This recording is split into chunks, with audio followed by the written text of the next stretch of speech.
Alors, il y a des peuples qu'on aime et puis d'autres qu'on n'aime pas. On ne sait pas pourquoi, mais il y a toujours eu des peuples qui ont eu la cote, dont on a rarement dit du mal. Et puis, il y en a qui ont souvent servi, comme on dit, de bouc émissaire. C'est-à-dire, quand il y a un malheur, on dit, ben, c'est la faute d'un tel. Et puis, parfois, on dit, c'est la faute d'un peuple. Dans une classe, il y a parfois des élèves qui sont bien aimés. Tout le monde en dit du bien. On dit, c'est un chic type, c'est une chic fille. Et puis il y en a, on les aime pas. Alors, à chaque fois qu'il y a un problème, on dit c'est la faute d'un tel. Et on a tendance à dire que si le malheur s'abat sur la classe, eh ben, c'est sa faute à lui et il doit être puni. C'est pareil pour les peuples. Alors, il se trouve que malheureusement, souvent, les juifs ont été ces boucs émissaires. On les a accusés de ce qui n'allait pas bien. Pourquoi? Probablement parce que les juifs ont été contraints à l'exil lorsque les Romains occupaient la Palestine il y a 1900 ans. Ils ont détruit le temple de Jérusalem et en 135 après Jésus-Christ, ils ont chassé les juifs de Palestine. C'est ce qu'on a appelé la diaspora, la dispersion des juifs, notamment en Europe. Et les juifs ont été minoritaires et on a eu tendance à s'attaquer à eux. On ne s'attaque jamais aux majorités, mais toujours aux minorités. Il y a toujours de la lâcheté dans ces attaques. On se met à plusieurs pour tomber sur un malheureux qui est isolé.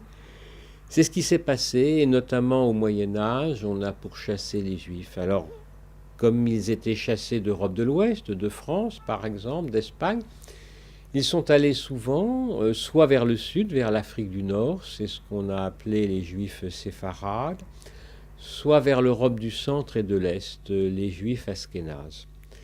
Et puis ces persécutions se sont calmées et elles ont réapparu vers le XIXe siècle dans une période très tendue, une période où on cherchait toujours des ennemis, une période de nationalisme. Et comme les Juifs étaient dans plusieurs pays, on a dit ils n'ont pas de patrie, ce sont des apatrides et on s'est mis à les persécuter.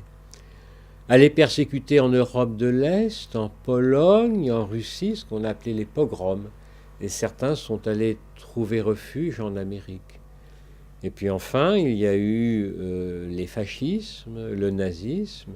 Et là, la persécution s'est transformée en extermination, ce qu'on a appelé la Shoah, l'extermination, la désolation, qui a abouti à la mort de 6 millions de Juifs. Donc cette judéophobie est très importante. Alors parfois on employait le mot antisémitisme, ce sont les Allemands qui ont utilisé ce terme vers 1890, et puis ensuite les Français parce qu'on a voulu condamner à la déportation un officier juif, le capitaine Dreyfus, qu'on avait accusé à tort d'espionnage en faveur de l'Allemagne. Mais qu'on parle de judéophobie, d'antisémitisme, il est sûr que les Juifs ont été persécutés au cours de certaines périodes historiques. Et disons-le aussi dans certains pays, car il y a des pays qui ont été beaucoup plus ouverts au judaïsme et d'autres beaucoup plus hostiles.